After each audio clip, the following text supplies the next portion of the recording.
Good morning. আজকে দেখো আমি বকুলি রাঁধবো। এই যে বকুলি ভাজা বসিয়েছি, আর বকুলির সাথে যে আলু দেবো সেই আলুটা একটু ভাপিয়ে নিচ্ছি প্রেসারে।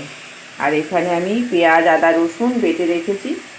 এই ভাজা বসিয়েছি বকুলিটাকে একটু অল্প করে ভেজে নিই। এই বকুলিটাকে আমি নুন দিয়ে হলুদ দিয়ে ভেজে নিচ্ছি।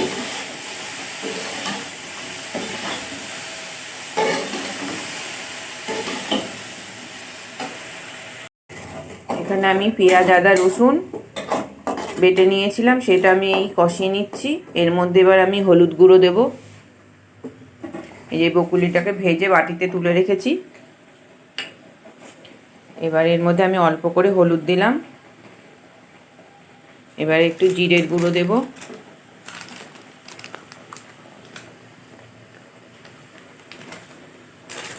লঙ্কার গুঁড়ো দেবো,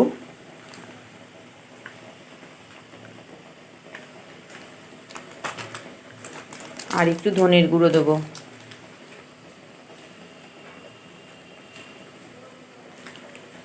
দিয়ে এবার মশলাটাকে আমি ভালোভাবে কষিয়ে নেব।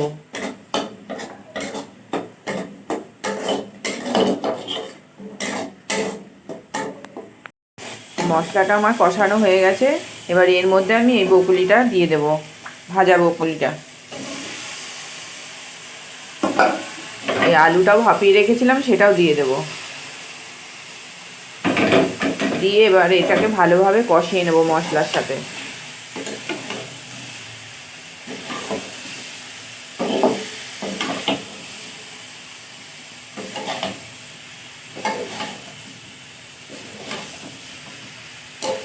শীতকালে সব নতুন নতুন সবজি একদিন একদিন না করে খেলে ভালো লাগে।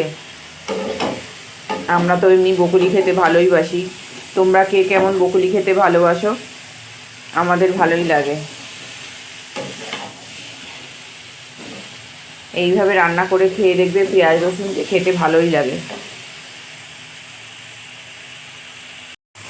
এই আমার কষানোটা হয়ে গেছে, এবার আমি জল ঢেলে দেবো ওর মধ্যে।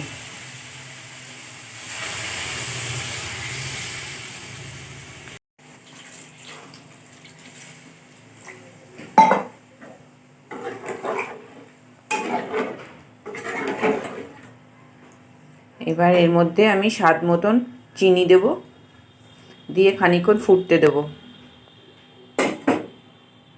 এই স্বাদ মতন আমি চিনি দিলাম অল্প করে, দিয়ে এবার খানিকক্ষণ ফুটতে দেব।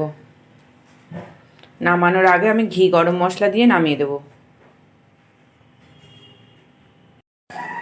এই অল্প করে ঘি দিয়ে দিলাম,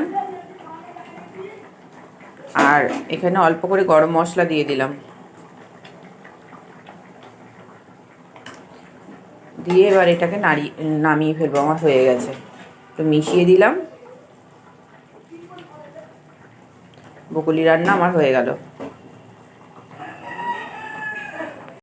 এই ফুলকপি গাজর আর আলু দিয়ে ভাজছি।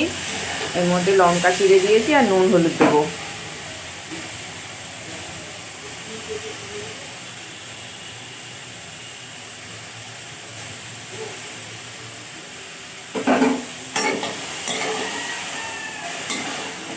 এটা ভাজা করব।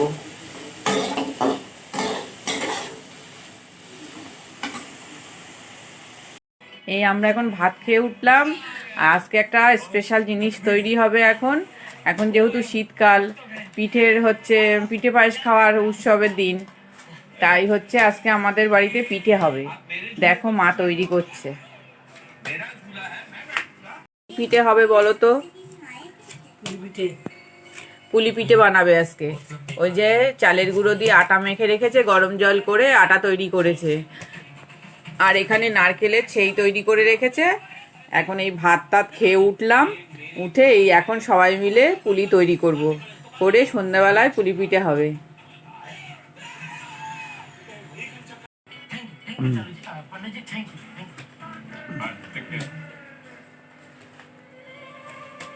প্রতিবার শীতকালে আমাদের এরকম সময় কতবার পিঠে খাওয়া যায়, এইবার পিঠেই তৈরি করা হয়নি। আজকে প্রথম পিঠে তৈরি করছি। বললাম পুলি পিঠে করি, দুটো নারকেল ছিল না তো, দুটো নারকেল কিনে এনেছি। আমাদের তো গাছ নেই, আমাদের নারকেল কিনেই খেতে হয়, তাই এই দুটো নারকেল কিনে এনেছি। তাহলে নারকেলটা দিয়ে পুলি পিঠে করে খাই, আর সন্দেশ কিনবো, সন্দেশ দিয়ে পাটিসাপটা তৈরি করবো আর একদিন। মানে এটাতে যা খেতে হবে না সন্দেশ দিয়েই খেতে হবে। হ্যাঁ, পুলি পিঠেও খাও আর পাটিসাপটা খাও। আমি ভালো পারি না, তাও দেখো যেরকম পাচ্ছি করছি। কেমন হয়েছে পরে দেখে বলো, বানাচ্ছি এখন। এই হয়েছে একটা।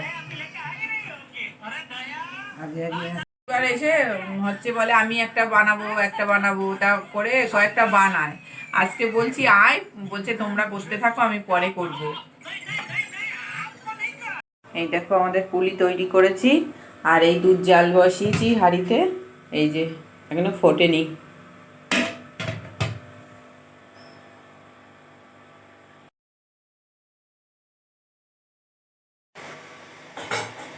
এই দেখো দুধের মধ্যে পুলিগুলো দিয়ে দিয়েছি। এবার আমি হাতা দিয়ে আস্তে আস্তে একটু মাঝে মাঝে নেড়ে দেব। পাটালি গুড় দিয়ে আগে দুধটাকে জাল দিয়ে নিয়েছি, দিয়ে তারপরে এই পুলিগুলো ওর মধ্যে ছেড়ে দিয়েছি, দিয়ে এবার মাঝে মাঝে একটু নেড়ে দেব। এলাচ গুঁড়ো করে দিয়েছি। এই যে আমাদের পুলি পিঠে হয়ে গেছে, আমি সব বাটিতে বাটিতে তুলে রেখেছি। খেতে খুব ভালো হয়েছে। তোমরা যদি কেউ পিঠে খেতে চাও চলে আসতে পারো আমাদের বাড়ি। সবার নিমন্ত্রণ থাকলো পিঠে খাওয়ার। এই যে আমি বাটিতে একটু নিয়ে নিয়েছি, দেখতে কেমন হয়েছে খাওয়ার জন্য।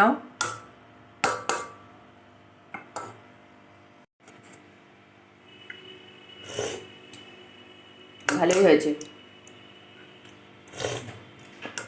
নিজে রান্না করে নিজেই বলছি ভালো হয়েছে। কেমন হয়েছে, কেমন খাচ্ছ? ফাটাফাটি। ফাটাফাটি? হ্যাঁ খুব ভালো। এবার সোনু খেয়ে বলবে কেমন হয়েছে। হেভি হয়েছে।